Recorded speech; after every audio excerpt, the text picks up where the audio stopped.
Number four is not to quit, not to quit.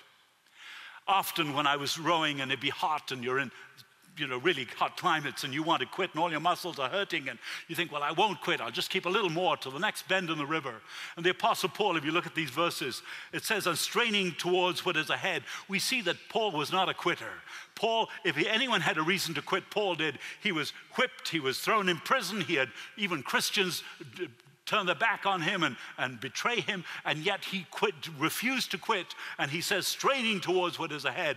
He's not a quitter. You know the quote. Winners never quit and quitters never win.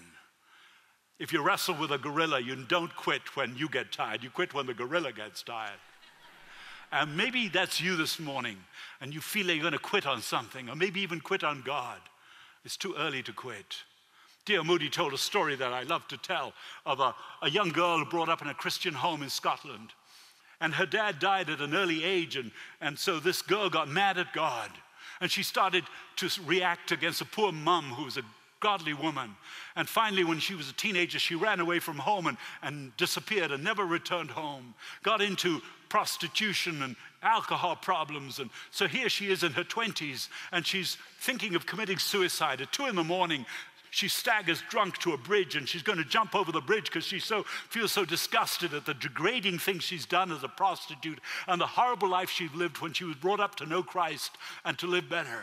And she's going to throw herself over, but before she throws herself, she thinks, I have good memories of when I was at home as a child and of my Christian dad and Christian mom and the wonderful joy we had in that home. I'd like to go back and look one last time at the house before I kill myself. So at 2 a.m, she staggers to the old neighborhood that she hasn't been to for years, and she looks at the house, and to her shock, the door is open and the light in the hall is on. She thinks the robbers are robbing the house, so she runs in and says, Mother, are you okay? The mother gets out of bed, runs down and embraces her daughter and says, I love you, I'm so glad you're home. The daughter said, Mother, the door was open and the light was on. And the mother said this, the door has been open and the light has been on since the day you left. That's the kind of God we serve. He doesn't quit on us. The door is open and the light is on. And if you're here this morning and you're thinking about the Christian faith, he's welcoming you back.